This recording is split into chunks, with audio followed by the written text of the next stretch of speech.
राधे राधे। हरि बोल। जय श्री कृष्णा।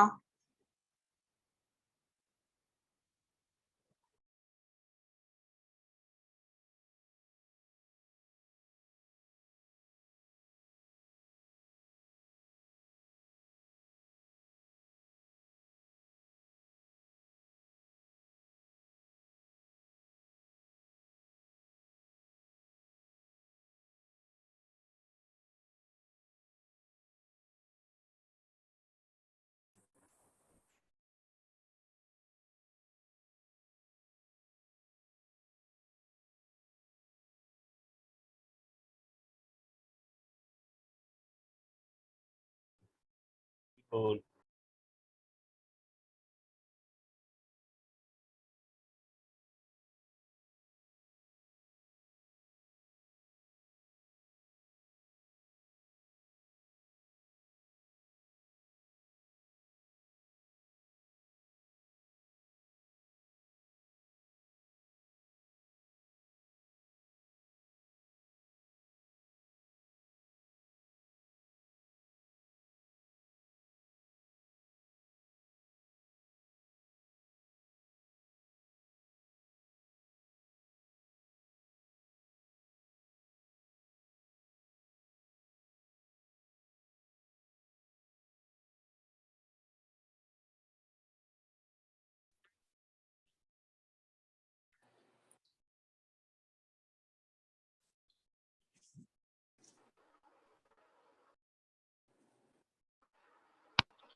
हरि बोल।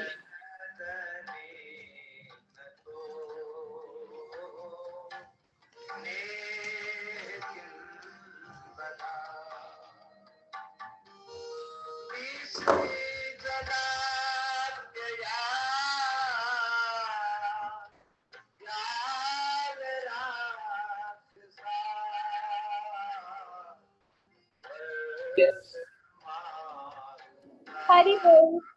Hari Bol will begin.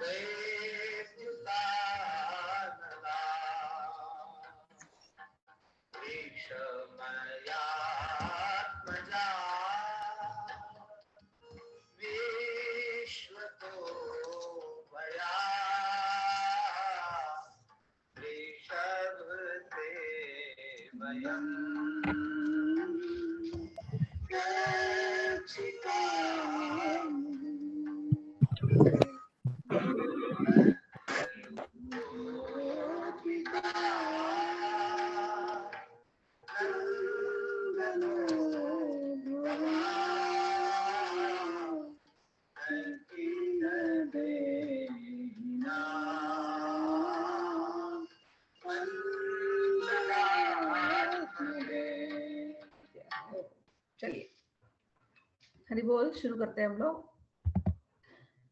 ओम नमो भगवते वासुदेवाय। ओम नमो भगवते वासुदेवाय। ओम नमो भगवते वासुदेवाय। जन्माद्यस्य यतो अन्वयात् इतरतश्चार्थेष्वभिज्ञस्वराट् तेने ब्रह्महृदाय आदिकवये मुह्यन्ति यत्सूर्यः तेजो वारिमृदां यथा विनिमयो यत्र त्रिसर्गो मृषा नाम्ना स्वेन सदा निरस्तकुहकं सत्यं परं धीमहि। धर्मः प्रोचितकैतवोऽत्र परमो निर्मत्सराणां सतां वेद्यं वास्तवमत्र वस्तु शिवदं तापत्रयो उन्मूलनम्। श्रीमद्भागवते महामुनिकृते किं वा परैरीश्वरः सद्यो हित्यविरुध्यते अत्र कृतिभिः शुश्रूभिस्तत्क्षणात्। निगमकल्पत्रो गलितं फलं सुखमुखादमृतद्रवसंयुतं पिबत भागवतं रसमालयं मुहुरहो रसिका भुवि भावुकाः।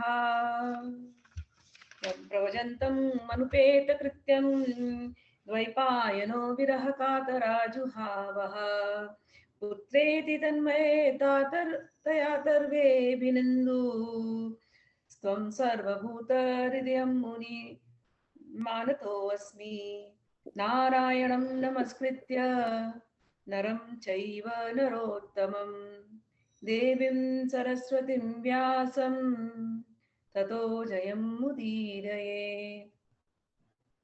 नष्टप्रायेषु भद्रेषु नित्यं भागवत सेवया भगवती उत्तम श्लोके भक्ति भवती नैष्टिकी।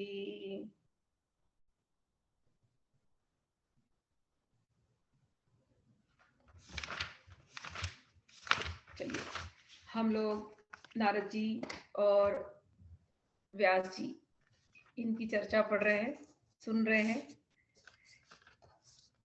बद्रिक आश्रम है और वहां पर व्यास जी हैं अपने आश्रम पर, और सरस्वती नदी का तट था, वहां बैठे वो सोच रहे थे।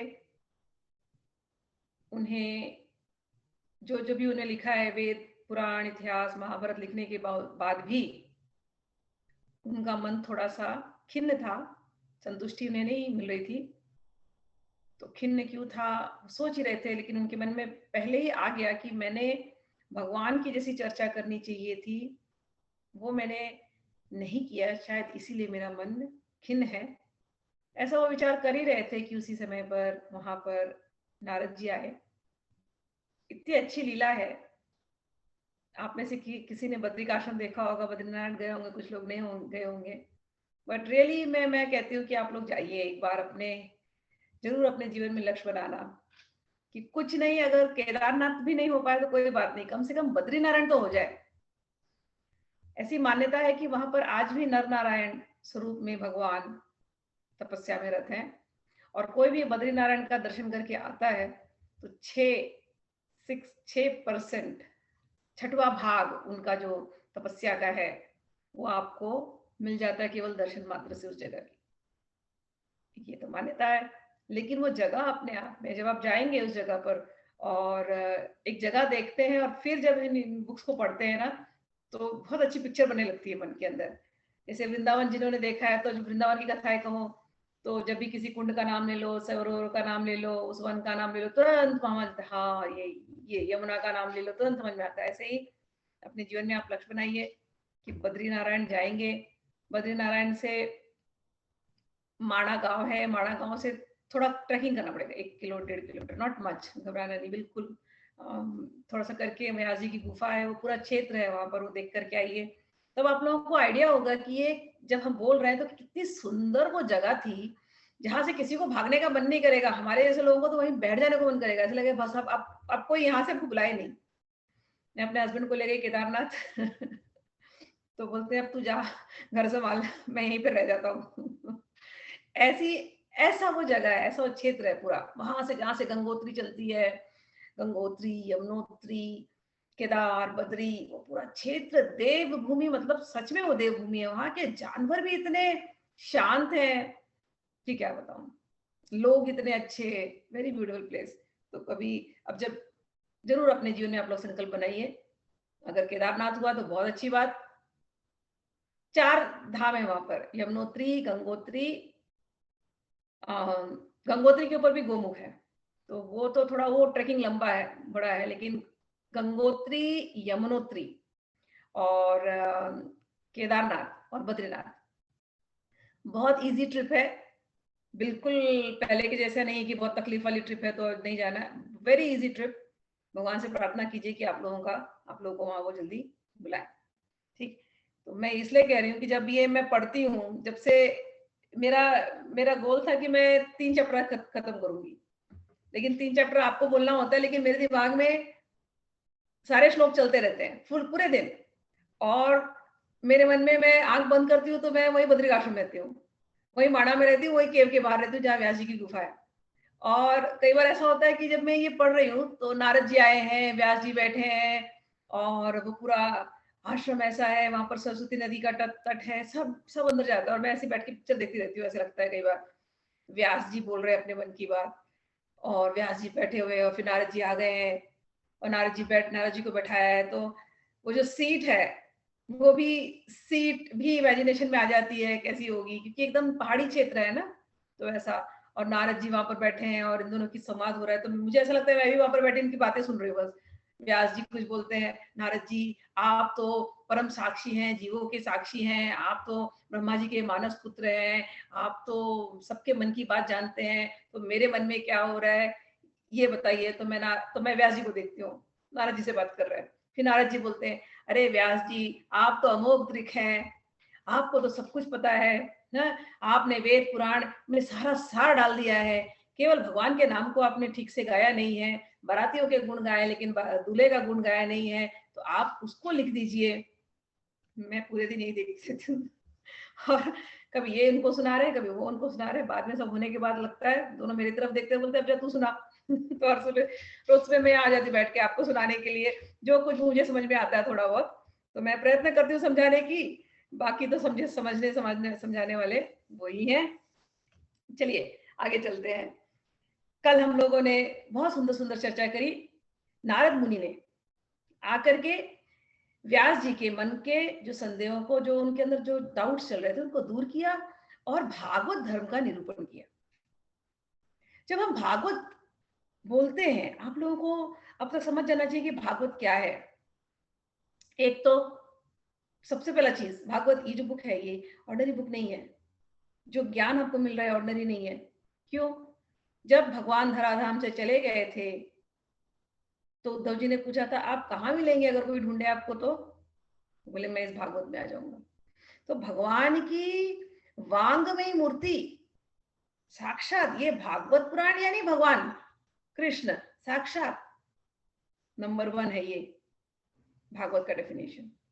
डेफिनेशन क्या? जब भी कृष्ण भगवान बात करो भागवत पुराण पढ़ते रहिए, इसके अंदर भगवान की शब्दमयी मूर्ति है। शब्दों में मूर्ति क्रिएट हो जाती है। अब जैसे मैंने कहा ना, मेरे नजर के सामने व्यासदेव होते हैं, मेरे नजर के सामने नारद जी होते हैं और मेरे नजर के सामने सब कुछ आ जाता है, शब्दों से क्रिएट होता है ना। तो पहला ये भगवान कृष्ण की साक्षात शब्दमयी मूर्ति, वांगमयी मूर्ति है श्रीमद् भागवत। फिर जब हमने श्रीमद् भागवत के अवतारों का वर्णन किया था इससे पहले वाले चैप्टर में, तो वो अवतार चरित्र वो भी है श्रीमद् भागवत। श्रीमद् भागवत भगवान के अवतार चरित्रों का वर्णन। तीसरा, अब ये नारद जी आकर के भागवत धर्म का उपदेश दे रहे हैं व्यासदेव जी को। ऐसे 12 स्कंद में अलग अलग महाजन है, 12 महाभागवत हम उनको कहते हैं। तो उन 12 महाभागवत ने अपने अपने तरीके से भागवत धर्म का उपदेश दिया।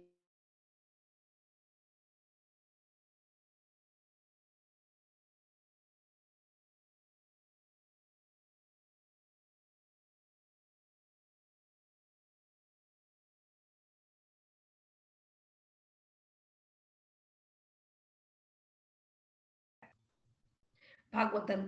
अब नारद जी ने जो इस चैप्टर में बोला है, फिर से बोलती हूँ, इंटरनेट कनेक्शन अनस्टेबल था,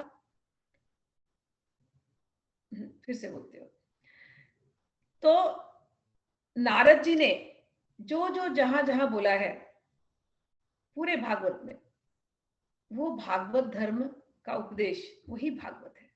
12 महाजन है इस पूरे 12 स्कंदों में जब हम जाएंगे, उन्होंने अलग अलग जगहों पर भागवत धर्म का उपदेश दिया। तो ये जो चैप्टर अब हम पढ़ रहे हैं, कहने के लिए नारद और व्यास जी का संवाद है, लेकिन एक्चुअल में ये नारद जी के मुख से आया हुआ भागवत धर्म का उपदेश है व्यास जी को, जिसका उनको निरूपण करना है, आउटलाइन करना है। जैसे एक नारद जी बोल के जाएंगे, ये पॉइंट्स दे दिया उन्होंने, अब इस पॉइंट्स को तुमको विस्तार में इसको डेवलप करना है। और कैसे डेवलप करना है? समाधि ना अनुस्मर, कल बोला था, समाधि ना अनुस्मर तद विचेष्टितम। हे व्यास जी, तुम समाधिस्थ होकर के उनको तुम लिखो, उनको जानो। क्यों जानो? उरुक्रमस्य अखिल बंध मुक्ति, जीवों की मुक्ति के लिए लिखो। 12 भागवत, जैसे कि नारद जी का भी भागवत, नारद जी की भागवत ये हुई, अब हमने गोकर्ण जी को पढ़ा था, तो गोकर्ण जी के 2 श्लोक में उन्होंने भागवत धर्म का दे दिया था। अलग-अलग भक्तों की अलग-अलग स्तुतियाँ हैं। कुंती देवी की एक स्तुति आएगी इस चैप्टर 2 चैप्टर के बाद। सबसे पहली स्तुति अगर भागवत में है तो कुंती देवी की स्तुति है। माता कुंती की स्तुति अपने आप में भागवत धर्म को निरूपण कर देगी। तो भक्तों की जो वाणियां, भक्तों के जो भाव, वो भी भागवत धर्म है। तो ब्रह्मा जी ने बोला है चतुश्लोकी भागवत, इस आएंगे 12 स्कंदों में, इतने 12 महाभागवत आते हैं। तो नारद जी बोल रहे हैं अभी पहला, फिर ब्रह्मा जी भी बोलेंगे। ब्रह्मा जी ने नारद जी को चतुश्लोकी भागवत बोली है, वो आएगा। फिर शिव जी ने रुद्रगीत में जाकर के प्रचेताओं को बोली है।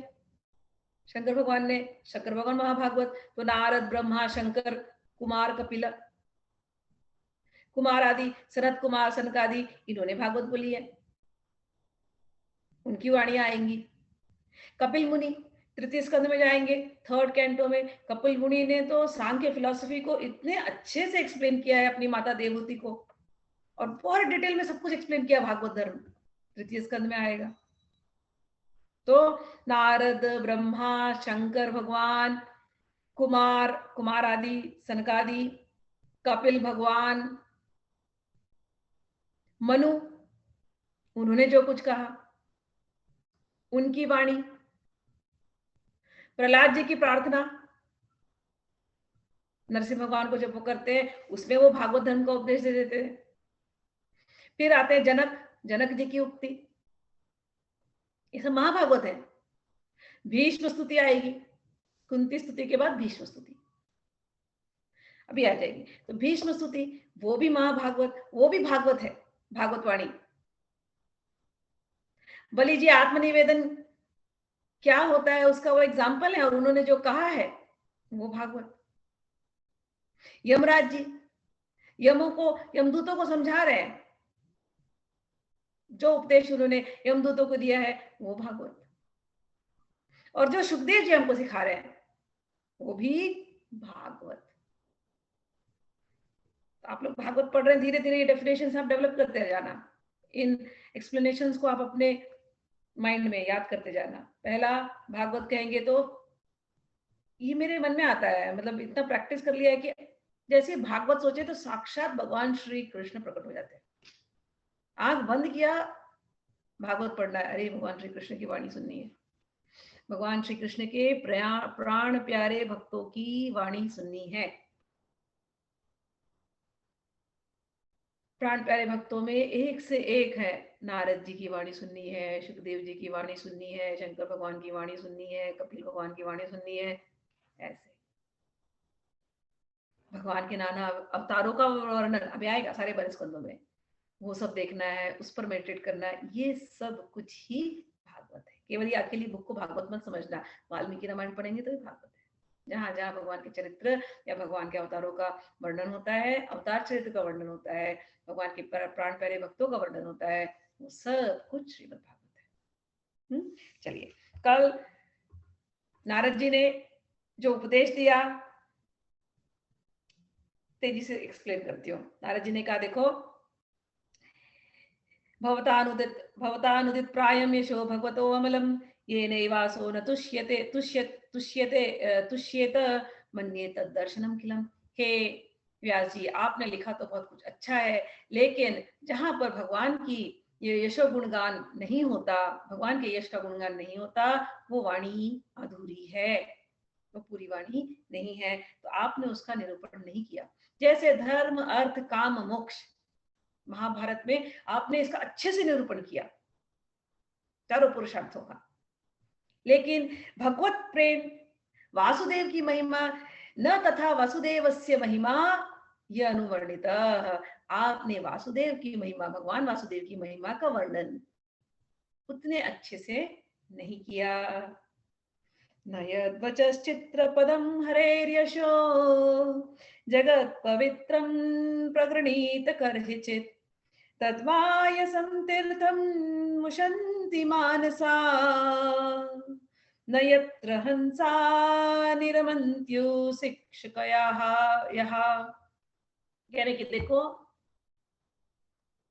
जहां कौवे कौवों के लिए उच्छिष्ट डाल दिया, वहां कौवे बैठेंगे, वहां परमहंस लोग नहीं, हंस लोग नहीं जाते, हंस को तो मोती चुगने की आदत है।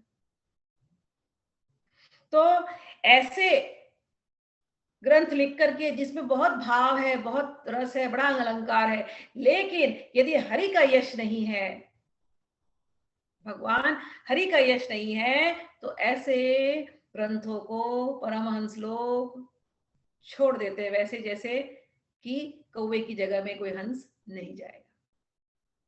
तद वायसम तीर्थम उशंति मानस, कौवे कौवे के उच्छिष्ट फेंकने के वो स्थान के समान है। इस प्रकार से वो उसे ग्रंथ को हाथ भी नहीं लगाते। जिस ग्रंथ में कोई केवल तुकबंदी है शब्दों की, कल मैंने आप लोगों को प्रागदास का भजन सुनाया, लेकिन भगवान की चर्चा उसमें है, हल्की जो भी है, और भाव आ जाता है उसमें, उसको तो संत गण बारंबार रिपीट करते हैं। तो हे नारद जी, आप वो लिखिए। जब ऐसा कुछ मिल जाता है जिसमें नामान ना अनंतस्य यशो अंकितानि यश्च शृण्वन्ति गायन्ति गृह्णन्ति साधवः, ऐसे आप रचनाएं लिखिए जिसमें कि भगवान अनंत श्री कृष्ण के यश यश का गुणगान होता हो। तो ऐसे अगर ग्रंथ आएंगे तो उनको तो बार बार शृण्वन्ति गायन्ति गृह्णन्ति साधवः, उसको तो सारे साधुजन बार बार सुनेंगे, गाएंगे, उसी का स्मरण करेंगे। तो आप ऐसी वाणी लिखिए। आगे लिखा कि ज्ञान के ऊपर कहा और कर्म के ऊपर कहा। नैष्कर्म्यम अपि उच्युत भाव वर्जितम न शोभते ज्ञानमलं निरंजनम कुतः पुनः शश्वत भद्रम ईश्वरे न चार्पितम कर्म यद्यपि कारणम। कह रहे हैं कि ज्ञान कोई ले ले, ज्ञान का गोल क्या होना चाहिए? ज्ञान का गोल निष्काम कर्म। निष्काम कर्म का गोल भगवत प्राप्ति, भगवान की प्रेम लक्षणा भक्ति की प्राप्ति। यदि ज्ञान और निष्काम कर्म से अगर भगवान की प्राप्ति नहीं हो रही है तो उन दोनों का कोई शोभा नहीं है। सकाम कर्म, हम खूब काम कर रहे हैं लेकिन भगवान के प्रति नहीं, केवल उससे अपनी इच्छा पूर्ति कर रहे हैं, उसको हम सकाम बनाए जा रहे हैं, तो उसका कोई मतलब नहीं है। तो हे व्यास जी, ऐसे ज्ञान और ऐसे कर्म का क्या फायदा? आगे कहते हैं, हे व्यास जी अथो महाभाग, आप तो महाभाग हैं। भगवान अमोघ दृक, आप अमोघ दृक हैं, आपकी कीर्ति, आप बहुत कुछ देख सकते हैं, दूर दृष्टि वाले हैं, आपकी कीर्ति सर्वत्र है। और इतना ही नहीं, आप सत्यरथ हैं, आप सत्यधृतव्रत हैं, आप सत्य से कभी दूर होते ही नहीं है। आपको तो पूरा तत्व बोध है, जिसने वेद पुराण लिखे उसको तत्व बोध नहीं हो, ये हो ही नहीं सकता। इसीलिए आप अपने मन को विचलित मत कीजिए, शांत मन से समाधि न अनुस्मर तद्विचेष्टितम, क्यों करो समाधि में जाकर के, क्या है उससे? समाधि में उस ज्ञान को ले आओ। किस ज्ञान को? जिससे जीव बंधन से मुक्त हो जाए। जीव के बंधन की मुक्ति का एक ही सरल उपाय है, भगवान की लीलाओं का श्रवण। बस एक लोटा अगर कुएं में गिर जाए तो उसको निकालना हो आपको, मैं बोलूं लोटा निकाल के लाओ, तो क्या करेंगे आप एक रस्सी लेंगे, रस्सी में एक हुक बांधेंगे, अब वो लोटा तैयार है कुएं के अंदर, इमेजिन, और आपने फिर वो रस्सी से डाला। अब आप सोच रहे कैसे भी करके वो हुक उस लोटे में फंस जाए। अगर एक बार तो हुक लोटे में फंस गया तो लोटा बाहर। तो संत लोग क्या करते हैं, हम सब ऐसे फंसे हुए इस कुएं के अंदर, भव भव सागर के, जिसको कहते हैं ना ये संसारी कुआं, हम सब फंसे हुए इसके अंदर जीव लोग। तो हमको निकालने का काम है संतों का, तो उनको ऐसा हुक लाना पड़ेगा। तो वो हुक क्या है? अरे वो हुक भगवान की लीलाएं, भगवान की कथाएं, यही है वो हुक। संतगण, साधुजन भगवान की लीलाएं सुना करके कोशिश करते रहते हैं कि हर व्यक्ति उसमें फंस जाए और वहां से वो निकल आए। नारद जी कहते हैं कि यदि ततो अन्यथा किंचन यद विवक्षतः पृथक दृश्यस्तत्कृत रूप नाम भी, यदि भगवान की चर्चा के अलावा कोई और चर्चा करे, यद विवक्षतः, यदि विवक्षा यानी दूसरा कुछ बोलने की इच्छा, भगवान की चर्चा के अतिरिक्त कुछ और बोलने की इच्छा, तो उससे क्या होने वाला है? कहते पृथक दृश्य तत्कृत रूप नाम भी, उससे वो पृथक दृश्य मतलब वो दूसरे रास्ते चला जाएगा। अगर भगवान के नाम रूप लीला गुण की चर्चा नहीं करेगा तो उसकी दिशा बदल करके वो संसार के नाम रूप लीला गुण में फंस जाएगा। यदि आप भगवान की तरफ नहीं गए तो संसार के में फंसेंगे। तो एक बार संसार में फंसेगा तो उसकी हालत कैसी हो जाएगी? जैसे समुद्र में, बड़े समुद्र में एक नौका फंस जाए तो उसको निकलने के लिए कहीं रास्ता नहीं दिखाई देगा। ऐसे ही मनुष्य की हालत हो जाएगी यदि वो भगवान के चर्चाओं में अपने मन को नहीं लगाते। आगे कहते हैं कि तो इसलिए साधु लोग, महात्मा लोग, महाभागवत सब क्या करते हैं? भगवान के चरित्रों का गुणगान करते हैं, यशोगान करते हैं। तो आप भी व्यास जी वही कीजिए ना। आपकी आपके अंदर बड़ी दया है जीवों के लिए, आप इस प्रकार से सोच रहे हैं क्योंकि आपको लग रहा है कि कैसे स्त्रियों की कैसे सबकी मुक्ति होगी, सबको आसानी से मिल जाए भगवान के ये जो ज्ञान वेदों में छुपा हुआ है, सबको आसानी से मिल जाए। सबसे आसान तरीका है भगवान के लीलाओं का गुणगान करना। तो भागवत तो हे व्यास जी आप उसी को लिखिए। आगे लिखते हैं कि आपने बहुत धर्म के बारे में बताया, लेकिन लोगों ने धर्म को गलत समझ करके केवल यही मुख्य धर्म, पशु हिंसा ये सब करने लगे और लोगों को लगा यही मुख्य धर्म है। मुख्य धर्म क्या? वो आपको भगवान के चरित्र के थ्रू बताना पड़ेगा। दया धर्म को मूल है, पाप मूल अभिमान, तुलसी दया न छोड़िए, जब लग घट में प्राण।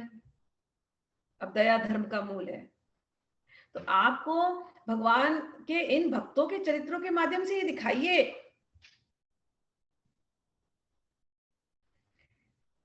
द्रौपदी जी के चरित्र को पढ़ें, कुंती जी के चरित्र को पढ़ें, अर्जुन के चरित्र को पढ़ें, सबके अंदर दया इतनी भरी हुई है और भगवान के अंदर स्वयं दया इतनी भरी हुई है। भगवान की हर कथा में भगवान की भक्तवत्सलता बाहर आएगी। जब वो भीष्म जी से मिलेंगे, जब वो कुंती जी से मिलेंगे, एक एक कथा में भगवान की प्रेम, भगवान की दया पूतना का उद्धार करेंगे। हर कथा में भगवान की दया बाहर निकल के आती है। यही धर्म का मूल है। दया धर्म को मूल है, पाप मूल अभिमान, तुलसी दया न छोड़िए, जब लग घट में प्राण। तो धर्म का भगवान के थ्रू निरूपण कीजिए और भगवान के भक्तों के थ्रू उनके चरित्रों का गुणगान करके सही धर्म का निरूपण कीजिए। क्योंकि लोग भटक गए हैं। लोगों की वैसे ही नेचर संसार में रमने की है। महाभारत लिख करके कई बार लोग संसार में और रमण करने लग जाएंगे। तो आप उनकी जो इंद्रियां जो विषय में घुसी हुई है, विष खाने में उन्हें आनंद आ रहा है। मैंने आप लोगों का एग्जाम्पल दिया था खीर की। आपको पता चल जाए खीर में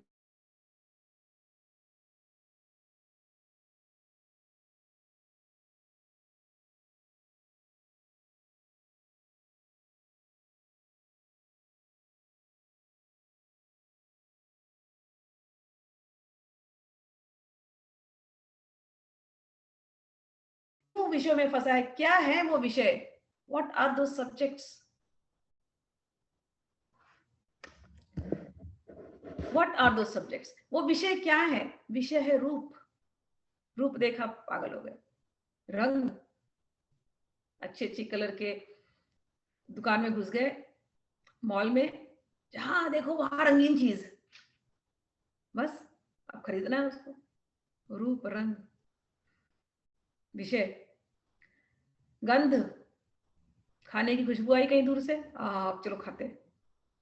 रूप रंग गंध, स्पर्श, छू लिया किसी ने, कोई स्पर्श के लिए तरस रहा है। तो इस प्रकार से शब्द, रूप, रंग, गंध, स्पर्श, शब्द, बातें, दिन रात बातें करनी है, गॉसिप करना है, संसारी बातें करने से बड़ा रस आ रहा है, उसमें बड़ा आनंद आ रहा है। ये सब विषय है, विष से भरे। संसार की कितनी भी बात आप ले लो, विष से भरे, सब में विष है ही, इसीलिए इसका नाम विषय पड़ा। इसके उल्टा जब यही सारी चीज हम भगवत मार्ग में लगा दें तो हम मुक्त हो जाएंगे। फिर हमें वो हमें विष नहीं मिलेगा, बल्कि आनंद ही आनंद मिलता है। भगवान के रूप, भगवान के रंग, जो महाराज अम्बरीश के बारे में हमने पढ़ा है, भगवान का शब्द, ये पूरा भागवत पढ़ते हैं। 1 घंटा आप लोगों को लगता होगा, मुझे तो लगता है, मुझे 1 घंटा का, मुझे 24 घंटा लगता है। मैंने कहा ना, मैं बद्रिकाश्रम में घूमती रहती हूँ, सरस्वती तट के पास घूमती रहती हूँ, गंगोत्री में स्नान करती रहती हूँ। मैं जब पढ़ के निकलती तो लगता है गंगा स्नान करके अभी निकली हूँ। ये है, इसकी ये बात है। एक्सपेरिमेंट जो करेगा, जो इसमें डूबा रहेगा, उसी को पता है। जब वो बोलते हैं ना रसमालयम, ये है रसमालयम, डूबे रहने को मन करता है, रसगुल्ला बन के निकलोगे आप। मैंने आपको बताया था, हमारे अंदर तो इतने छिद्र हैं कि जैसे ही इस घट को बाहर निकाला तो सब निकलने का चांसेस है, सारा जितना ज्ञान लिया सब निकल जाता है, संसार में बह जाता है। लेकिन इस घट को, इस शरीर रूपी घट को बस इन कथाओं में डुबा के रखो तो कुछ बाहर नहीं निकलता, सब आनंद अंदर ही अंदर रहता है। तो जो नारद जी कहते हैं कि देखो, जीव की नेचुरल टेंडेंसी संसार में जाने की है, तो उसकी उस नेचुरल टेंडेंसी को ही यूज करके वापस खींच के उसको उल्टा लाओ। कहाँ लाओ? भगवान में लाओ। उसको अच्छी अच्छी कथा सुनाओ, जिससे कि उसका मन नेचुरली पवित्र हो जाए। कोई उसको रिस्ट्रेनिंग, कठिन ये मार्ग मत बताओ, कलयुग के लोग नहीं कर सकेंगे इतना कठिन मार्ग। उनको सरल मार्ग है, भगवान का नाम, भगवान की गुण, भगवान की लीला, इसका चरित्र बताते रहो, वो उनका मन लग जाएगा। And it is practical. No, हम 1 घंटा बैठे, हमारा मन यहाँ आ जाता नहीं ना। अगर कोई सिंसियरली, ईमानदारी से कथा बोलेगा और ईमानदारी से कथा सुनेगा, उसके चित्त की सफाई 100% होगी ही। क्योंकि कथा के दौरान सफाई कौन करता है? हम नहीं करते हैं, भगवान करते हैं। शृण्वताम स्वकथा कृष्ण, श्लोक याद है ना? पुण्य श्रवण कीर्तन हृदयंतस्तो यवद्राणी विदनोति सुहृत्सताम। कथा के काल में साक्षात भगवान श्री कृष्ण हृदय में प्रकट होकर के हृदय की जितनी अमृतता है वो निकाल देते हैं। अन्य साधनों में हम करता है, कथा के काल में भगवान सब कर रहे होते हैं। इसीलिए कथा सबसे सरल मार्ग है, भागवत सबसे सरल मार्ग कलयुग के लिए। अच्छा, आगे कहते हैं, कल हम लोगों ने 16 पे एंड किया था। ततो भवान दर्शे चेष्टितम विभो त्यक्त्वा स्वधर्मं चरणाम्बुजं हरे अब भजन्न पक्वोऽथ पते ततो यदि यत्र क्व वा भद्रं भूतमुष्य किम् को वार्थ आप्तो भजतां स्वधर्मतः। कह रहे हैं कि देखो, जो मनुष्य त्यक्त्वा स्वधर्मम, अपना स्वधर्म भी त्याग करके यदि वो भगवान के भजन में लग जाता है तो भी उसका क्या लॉस होने वाला है? कोवार्थ आप तो भजताम स्वधर्मतः, उसका क्या मंगल होगा? स्वधर्म छोड़ के, यानी मैंने आपको धर्म, हम लोग ने बहुत सारे धर्म का अलग अलग होता है ना, स्त्री धर्म, पुरुष धर्म, देश के प्रति धर्म, घर के प्रति धर्म, पिता का धर्म, पुत्र का धर्म। दिन रात लोग नौकरी कर रहे हैं, कमा रहे हैं, क्यों भाई? हम घर के फैमिली मेंबर हैं, हमको हमारे बच्चों का ख्याल करना है, बचा के जाना है, ये स्वधर्म में आता है। ये तो करना ही, ऑब्वियसली सब करना है, इससे हम भागने को कोई नहीं कर रहे। लेकिन इसके भी ऊपर का जो धर्म है वो भागवत धर्म है।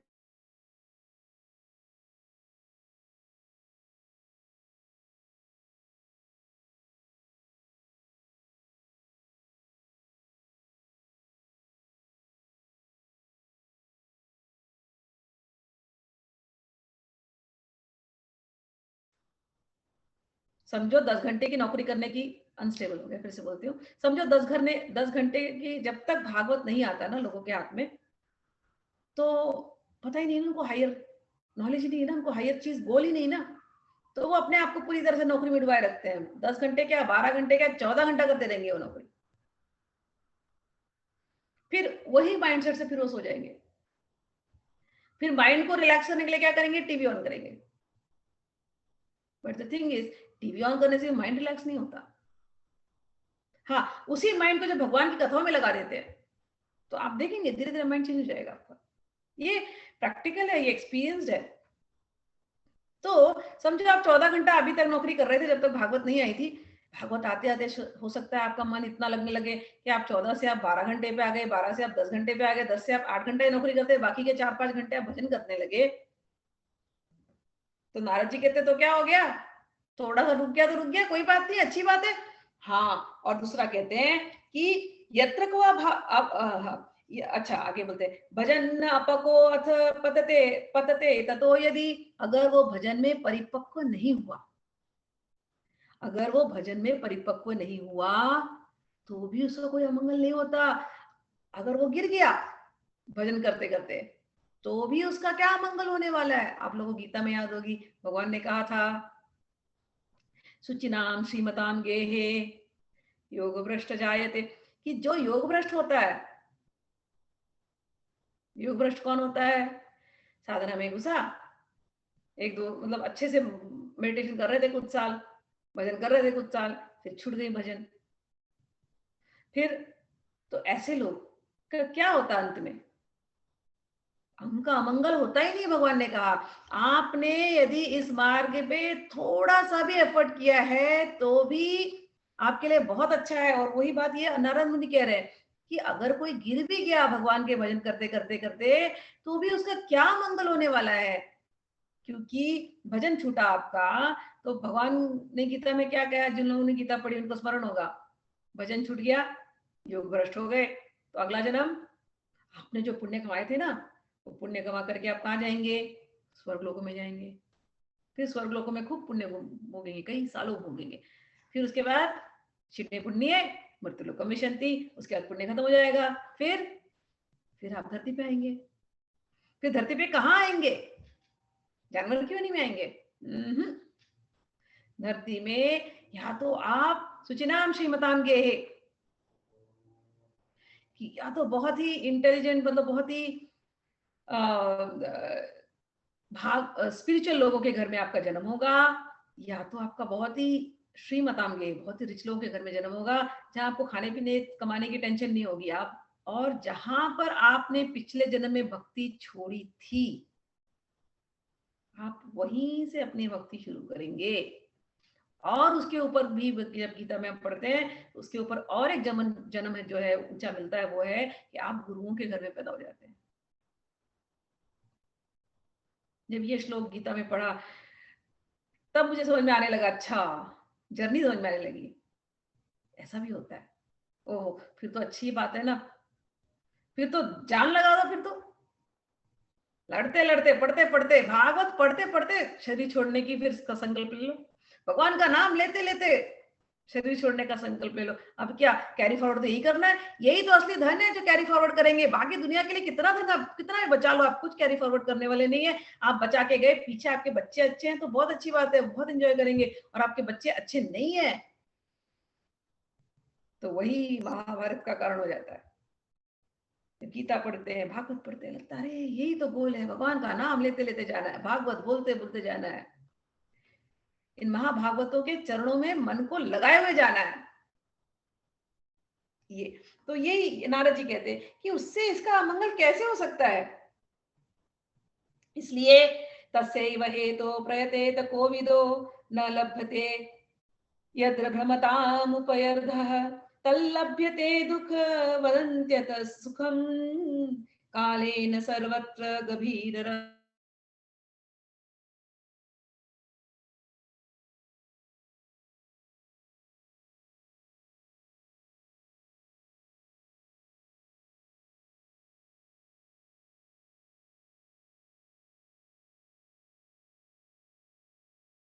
आपके बिना बुलाए आने वाले हैं प्रारब्ध की वजह से। कनेक्शन अनस्टेबल था, फिर से बोलते हैं कि दुख और सुख तो बिना बुलाए आने वाले हैं आपके प्रारब्ध के किए गए कर्मों से। कोई सुख, सब लोग सुख चाह रहे हैं, कोई दुख नहीं चाह रहा, लेकिन दुख आ जा रहा है बिना बोले, और वैसे सुख भी आ जाता है बिना बोले, प्रारब्ध से। तो क्यों इसमें मन लगाना, जो मैंने प्रारब्ध में कर्म किए किए, अब तो समय बीते जा रहा। लिख रहे हैं यहाँ पर, कालेन सर्वत्र गभीर रहंसा, समय भागा जा रहा है तेजी से, बिना चेष्टा के सुख और दुख मिला जा रहा है। तो क्यों इसके प्रति तुम चेष्टा कर रहे हो? चेष्टा करनी है तो उस भागवत धर्म के प्रति चेष्टा करो ना, उस भगवान को अपने जीवन में उतारने की चेष्टा करो, भक्ति को अपने अंदर उतार लेने की चेष्टा करो, संकल्प कर लो इसी जन्म में, इसी नेत्रों से भगवान के दर्शन करने, और उसके लिए जो करना पड़ेगा करेंगे, संकल्प कर लो। चेष्टा करनी है ना, ये हाईएस्ट एम्बिशन ऑफ लाइफ है। लोग एम्बिशियस हैं, कई बार लोग मुझे आते बोलते हैं, अरे ये तो क्या एम्बिशियस नहीं होना चाहिए क्या संसार में? मैं बोलती ये हाईएस्ट एम्बिशन है, मेरे से ज्यादा एम्बिशियस तो हो ही नहीं सकता कोई। तुम छोटे छोटे एम्बिशन के पीछे भाग करके अपना समय बर्बाद कर रहे हो। काले न सर्वत्र गंभीर रमसा, क्यों छोटे छोटे, क्यों छोटे एम्बिशन रखने? बड़ा एम्बिशन रखो, भगवान के पास चले जाओ, भगवान को प्राप्त कर लो, रात दिन सुख में रहो, आनंद में रहो, परमानेंट सुख, शाश्वत सुख। संसार के सुख, छोटे छोटे एम्बिशन लेकर के तुम वहां पहुंचते हो, सुख मिलता है, वो क्षणिक फिर निकल जाता है। वो बड़ा सुख चाहिए सच में। एम्बिशन, बड़ा एम्बिशन है। क्या एम्बिशन है? ऐसा सुख मिले, ऐसा आनंद मिले कि कभी खत्म ही ना हो। बड़ा एम्बिशन, ऐसा ज्ञान मिले, ऐसा ज्ञान मिले जो कभी खत्म ही ना हो। बड़ा एम्बिशन, साक्षात भगवान के साथ हम रहे, भगवान के साथ रमण करें, भगवान के महल में रहे, गोलोक धाम में रहे, इससे बड़ा एम्बिशन क्या? भक्त कभी एम्बिशन लेस नहीं होता। भक्त का एम्बिशन, भक्त का विल पावर बहुत स्ट्रांग होता है। वो संसार की चीजें छोड़ता हुआ नजर आता है, लेकिन उसका गोल बहुत हाई होता है। सो भक्ति करना बहुत बड़ी चीज होती है, छोटी मोटी चीज नहीं है। नारद जैसे कर रहे हैं, व्यास देव जैसे कर रहे हैं, सुखदेव जैसे कर रहे हैं, और क्या प्रूफ दिया जाए? तो कह रहे हैं कि बुद्धिमान मनुष्य को कोविदो वर्ड यूज किया है, तस्यैव हेतो प्रयतेत कोविदो। कोविद, कोविद यानी जो बहुत ज्ञानी है, बहुत इंटेलिजेंट, उसको क्या प्रयत्न करना चाहिए? न तस्यैव हेतो प्रयतेत कोविदो न लभ्यते यद् भ्रमतामुपर्यधः तल्लभ्यते दुःख्यवदन्यतः सुखम् कालेन सर्वत्र गभीररमहसा। बुद्धिमान मनुष्य को चाहिए कि वह उसी व्यक्ति की वस्तु की प्राप्ति के लिए प्रयत्न करे जो तिनके से लेकर ब्रह्मा पर्यंत समस्त ऊंची नीची योनियों में कर्मों के फलस्वरूप आने जाने पर भी स्वयं प्राप्त नहीं होता। संसार में आप कितने भी अच्छे कर्म कर लो, आपने गीता में पढ़ा है कि आप सकाम कर्म कर रहे हैं, अच्छे अच्छे कर्म कर रहे हैं, आप स्वर्गलोकों की तरफ जाएंगे, ज्यादा से ज्यादा क्या ब्रह्मलोक तक पहुंचेंगे। उसके बाद पुनरावर्तिनो अर्जुना, फिर नीचे आना पड़ता है। तो इस संसार में मत भ्रमण कीजिए, उस वस्तु को पा लीजिए। क्या? भगवत प्रेम, प्रेम लक्षणा भक्ति, उसको पा लीजिए। कर्म ही करना है, ऐसा कर्म करना जिससे हम अविनाशी को पाले, हम भगवान को पाले। तब हमने समय को सही उपयोग किया। आगे बोलते, बड़ी अच्छी बात करते, न वै जनो जातु कथनञ्चनाव्रजे मुकुंद सेव्यन्यवदंग संस्कृतिम् स्मरन् मुकुन्दांग्र युपगुहनं पुनर्विहातुमिच्छेन रसग्रहो यतः। हे व्यास जी, जो भगवान श्री कृष्ण के चरणारविंद का सेवक है, वह भजन न करने वाले कर्मी मनुष्यों के समान दैवात भी बुरा भाव हो जाने पर भी जन्म मृत्यु संसार में नहीं आता। जो भगवान का भजन करते हैं, कभी कभी यदि उनसे कोई गलत कर्म भी हो जाए तो भी भगवान उनको संभाल लेते हैं। इतनी तो महिमा दी है भजन की। आप जो भजन करते हैं, वो बीज, वो भक्ति का बीज, वो कभी खत्म ही नहीं होता। भक्ति बीज पलटे नहीं, जो जुग जाए अनंत, अनंत अनंत जुग बीत जाए, फिर भी यदि आपने भक्ति के बीज अपने अंदर डाल दिया है, आपकी आत्मा में, कॉन्शियसनेस में, तो अनंत जुग बीत जाए, फिर भी वो भक्ति का बीज उपजेगा।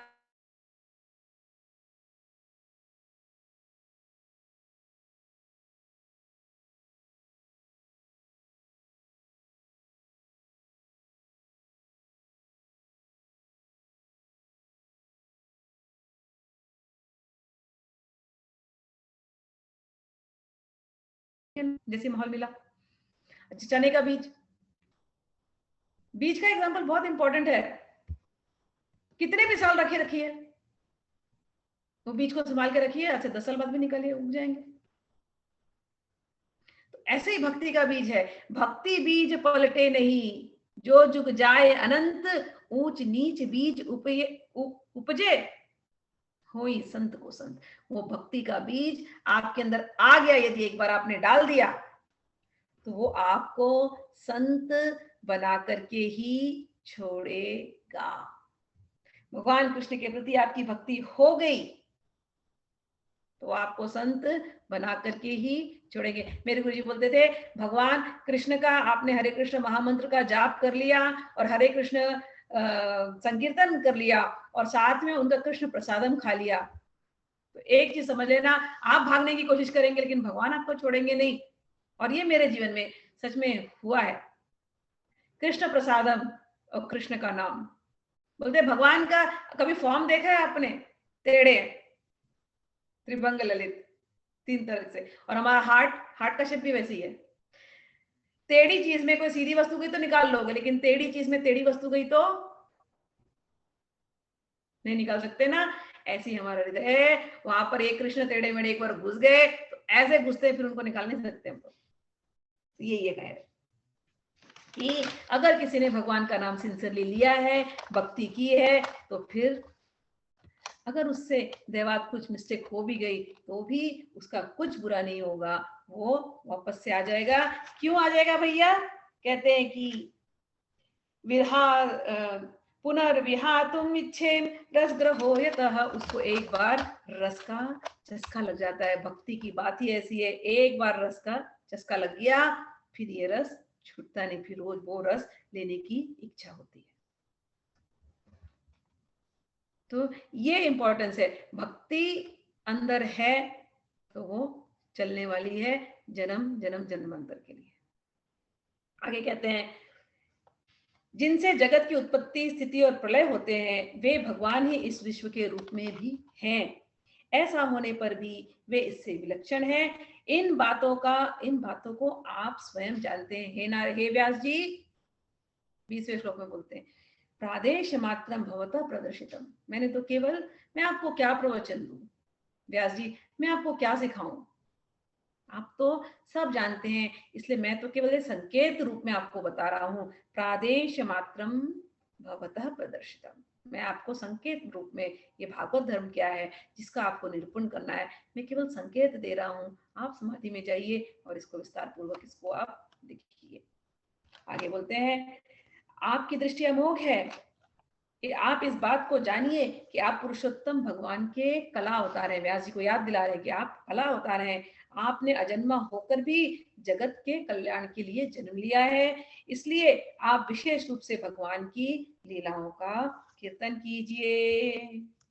विद्वानों ने इस बात का निरूपण किया है कि मनुष्य की तपस्या, वेद अध्ययन, यज्ञ अनुष्ठान, स्वाध्याय, ज्ञान और दान का एकमात्र प्रयोजन ये है। ये सब करते हैं ना हम लोग, वेद का अध्ययन क्यों कर रहे हैं? गोल, व्हाट इज द गोल? याद रख रहे हैं इस गोल को।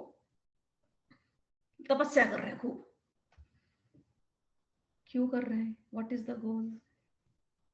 यज्ञ में पार्ट ले रहे हैं, अनुष्ठान कर रहे हैं, व्हाट इज द गोल? स्वाध्याय बुक्स पढ़ रहे हैं, गीता पढ़ रहे हैं, भागवत पढ़ रहे हैं, व्हाट इज द गोल? दान कर रहे हैं, व्हाट इज द गोल? प्रयोजन क्या है? प्रयोजन यही होना चाहिए, तो गोल बता रहे हैं, प्रयोजन यही है कि पुण्य कीर्ति श्री कृष्ण के गुणों और लीलाओं का वर्णन किया जाए। यद उत्तम श्लोक गुणानुवर्तनम। अब उसके आगे व्यास, तो यहाँ पर इन्होंने भागवत जो है उसका निरूपण कर दिया, आउटलाइन दे दिया, एक स्केच दे दिया, बोले अब आप इसको यहाँ से आप शुरू कीजिए, अब आप ये कीजिए। और उन्होंने फिर अपने चरित्र के बारे में थोड़ा सा कुछ बताया।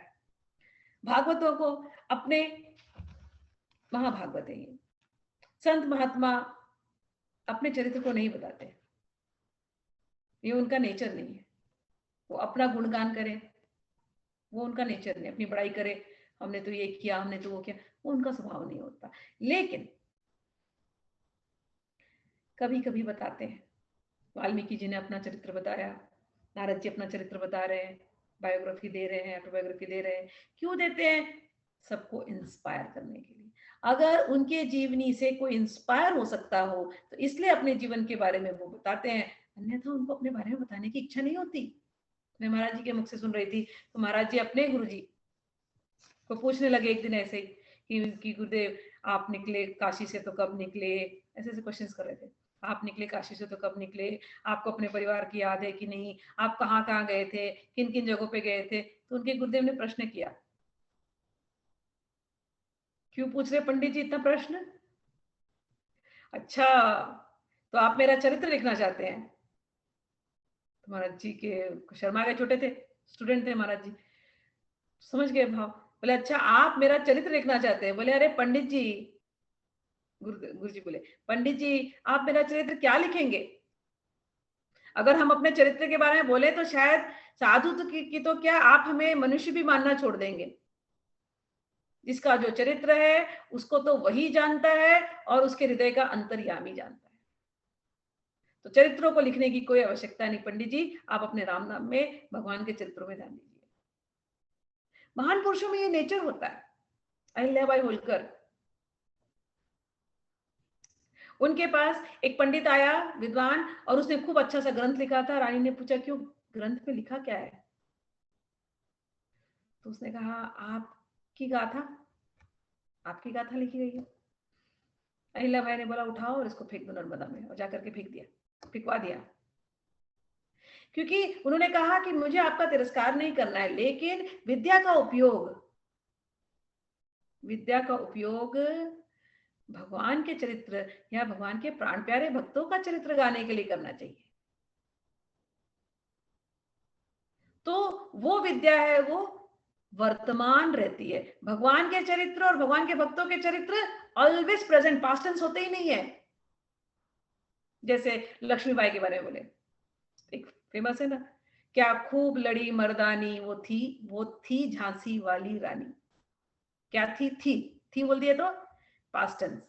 क्या खूब लड़ी मर्दानी वो थी झांसी वाली रानी, पास्ट टेंस में थी। ये कथा रानी जी की, रानी लक्ष्मीबाई की कथा अच्छी है, very inspiring, but past tense, भूतकाल की कहानी है।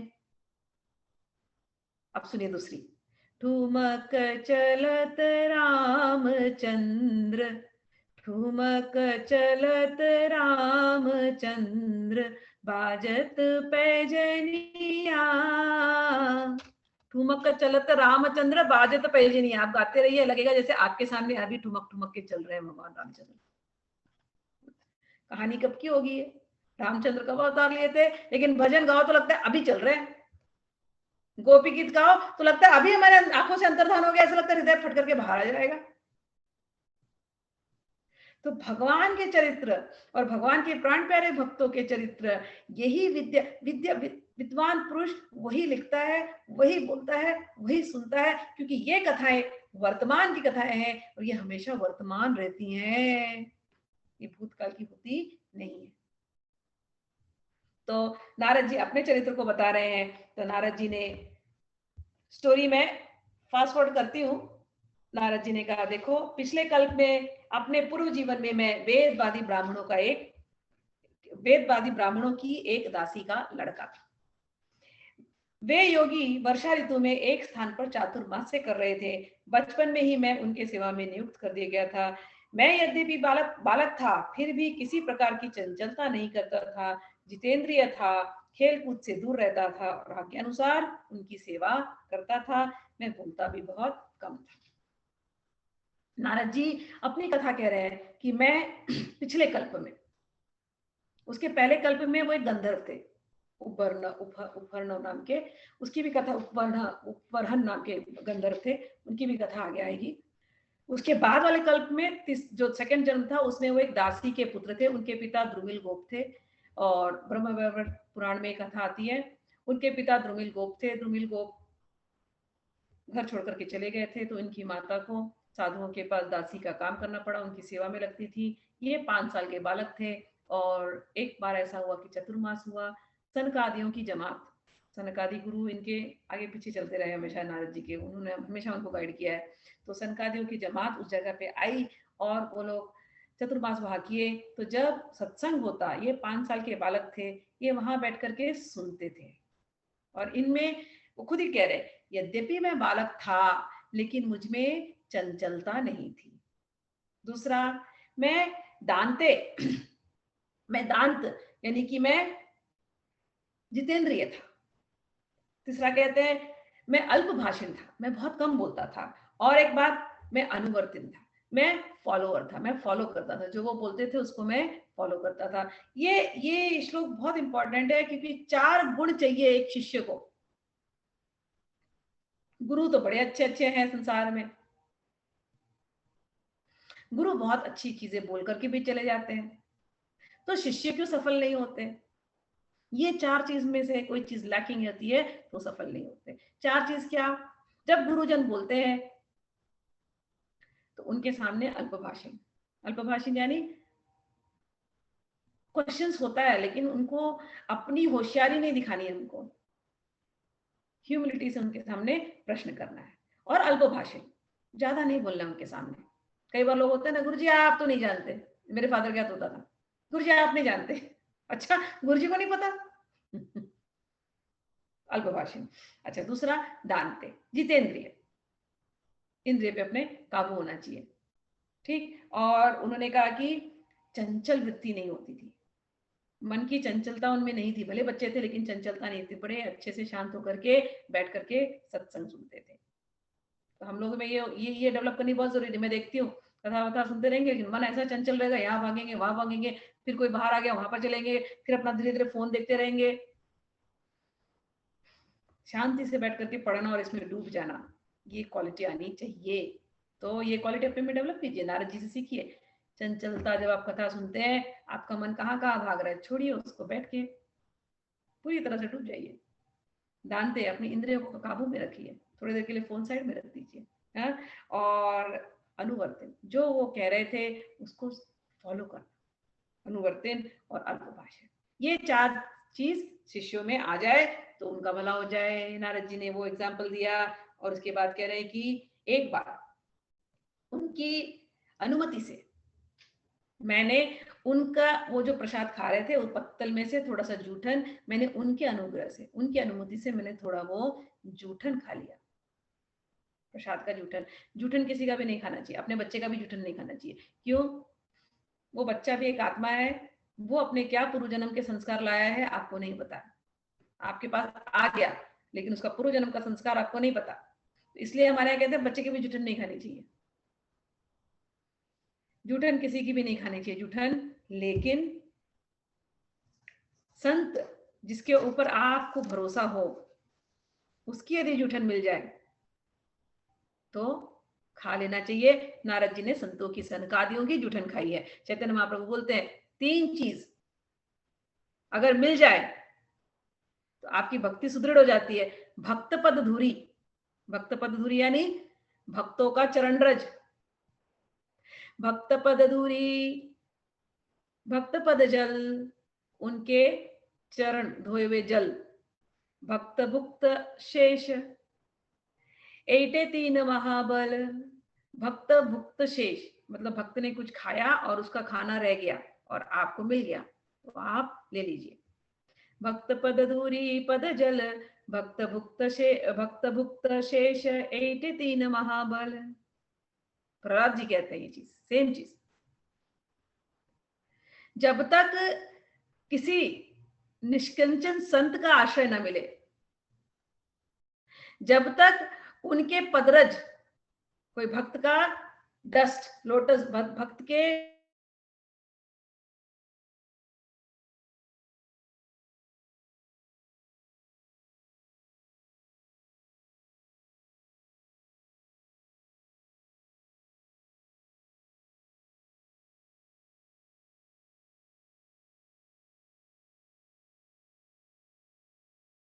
सबसे श्रेष्ठ साधन क्या उपाय, वो बताइए। तो वल्लभाचार्य ने पहले बोला, फिर से कहती हूँ, वल्लभाचार्य को एक वैष्णव मिला और पूछा कि जीव कल्याण का सर्वश्रेष्ठ साधन आप बताइए। तो वल्लभाचार्य ने कहा नाम जप। तो वैष्णव ने कहा नाम जप, इससे भी कोई श्रेष्ठ इजी, अगर किसी का नाम जप में मन नहीं लगता हो तो, समथिंग इजी नहीं लगता कई बार मन, तो बोले महद आश्रय, किसी संत के पास जाओ, उनकी वाणी सुनो, अपने आप को बेच दो संत के पास, महद आश्रय। ये दूसरा, तो नाम जप, महदाश्रय। बोले अगर महदाश्रय तो ठीक है आप बोल रहे हैं, लेकिन महदाश्रय नहीं मिल पाया तो क्या करें? तो बोले कहीं से तो, जहां से वो महात्मा गए, समझो कई बार महात्मा नहीं बात करते ना, उनको नहीं बात करनी, जहां से वो महात्मा गए, अगर तुमको उनके चरणों की रज मिल जाए, या उनके चरणामृत मिल जाए, या उनके अधरामृत मिल जाए, बस यही तीन चीज है जिससे जीव का तुरंत कल्याण हो जाए। क्या तीन चीज? नाम जप, महदाश्रय, और भक्त की चरणामृत या अधरामृत या उच्छिष्ट। सेम चीज चैतन्य महाप्रभु ने भी बोली, सेम चीज प्रहलाद जी बोल रहे हैं। अधरामृत क्या होता है, ये चीज एक बात आपसे समझ जाना। उच्छिष्ट क्या होता है, ये चीज आप समझ लेना। व्यासोच्छिष्टम जगत सर्वम, बोलते हैं ना हम लोग कि सारा ज्ञान व्यास का उच्छिष्ट है, मतलब मुंह से निकला हुआ ज्ञान है। ये भागवत हम पढ़ रहे हैं, ये सुखदेव जी के मुख का चबाया हुआ फल है, तो ये सुखदेव जी का उच्छिष्ट है। तो नारद जी को तो साक्षात सनत जो साधुओं की जो जमात आई थी, उनके मुख का उच्छिष्ट यानी सत्संग के रूप में अधर अमृत, अधर अमृत, होठों से निकलता हुआ, मुख से निकलता हुआ अमृत। अमृत क्या है भैया? तव कथामृतम तप्त जीवनम, यही है ना अमृत। कल हमने बोला भागवतम क्या है? भागवतम ज्ञान है, ऐसा ज्ञान जिसको पाने से क्या होता है? यद ज्ञात्वा अमृतम अश्नुते। तो आधरा अमृत जब हम कहते हैं, अंडरस्टैंड, एक कि असली जूठन कोई संत महात्मा के मिल जाना, दूसरा उनके मुख से निकला हुआ ज्ञान, उसको अपने अंदर लेना, उसको भी हम कहते हैं अधरामृत। तो नारद जी को तो दोनों चीज मिल गई। क्लास को भी एंड करती हूँ यहाँ पर, हम लोग नेक्स्ट टाइम कंटिन्यू करेंगे। लेकिन महाराज जी की कहानी याद आ रही है, बोल ही देती हूँ कि महाराज जी, राजेंद्र जी महाराज की बात कर रही हूँ, तो वो एक बार शरणानंद जी के पास थे और शरणानंद जी ने खाना खाया था पत्तल में शायद, और वो महाराज जी को दे दिया, बोला जाके फेंक देना। और महाराज जी छोटे थे, गए फेंकने के लिए, लेकिन उनके मन में आया कि थोड़ा सा सुने थे कथाएं, उनके मन में आया थोड़ा सा उच्छिष्ट ले लूं, ले लिया। अब आए आश्रम में वापस,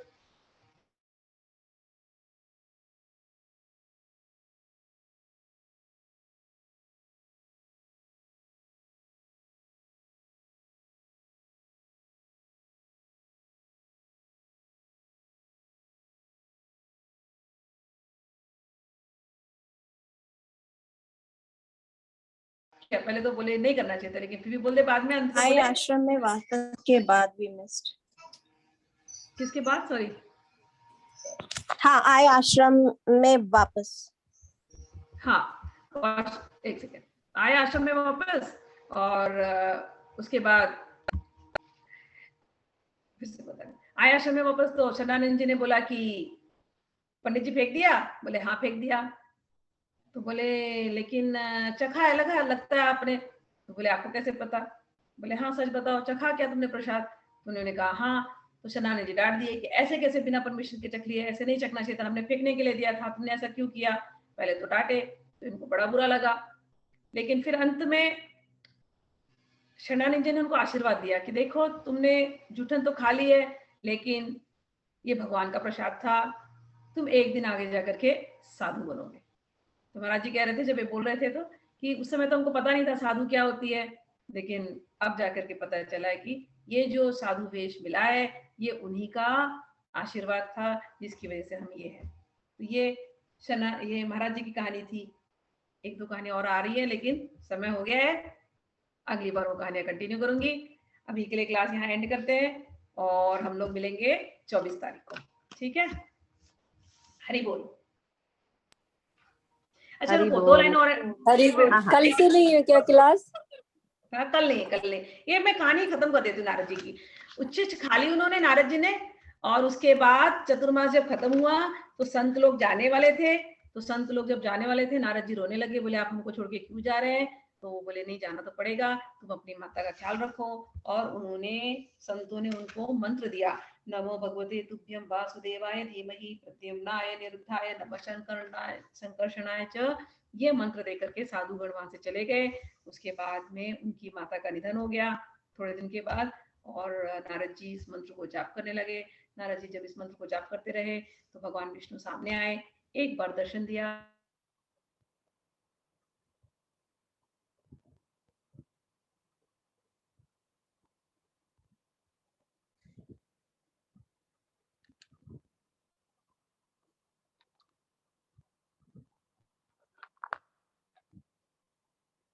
जी है वो ये सीख, सॉरी इंटरनेट एक बार दर्शन दिया के बाद we missed. हाँ, विष्णु जी ने कहा, एक बार दर्शन दिया, और विष्णु जी ने कहा इस बार मैं तुम्हें एक ही बार दर्शन दूंगा, क्योंकि तुम अभी पूरी तरह पके हुए नहीं हो, अपरिपक्व हो, बाद में मैं तुम्हें पूरा दर्शन दूंगा। तो वो अपनी भक्ति ऐसी कंटिन्यू करते रहे। फिर वो कल्प समाप्त हुआ। फिर कल्प समाप्त होने के बाद जब नया कल्प शुरू हुआ, तो वही नारद जी ब्रह्मा जी के मानस पुत्र बन करके आए, जो भी हम लोगों को ये सुना रहे हैं, ठीक है? तो ये नारद जी की शॉर्ट में कहानी थी। अगली बार हम लोग थोड़े डिटेल में उसको चर्चा करेंगे श्लोकों के साथ। हरि बोल। हरि बोल। जय श्री हरि कृष्ण। बोल। जय हरि श्री कृष्ण। बोल। Thank you. हरि बोल। हरि बोल। राधे राधे। राधे हरि राधे। बोल। हरि बोल।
Sinku, can you please log out?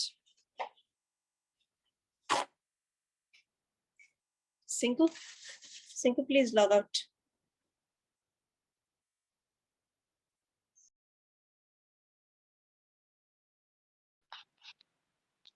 Oh, sorry. I'm just logging out.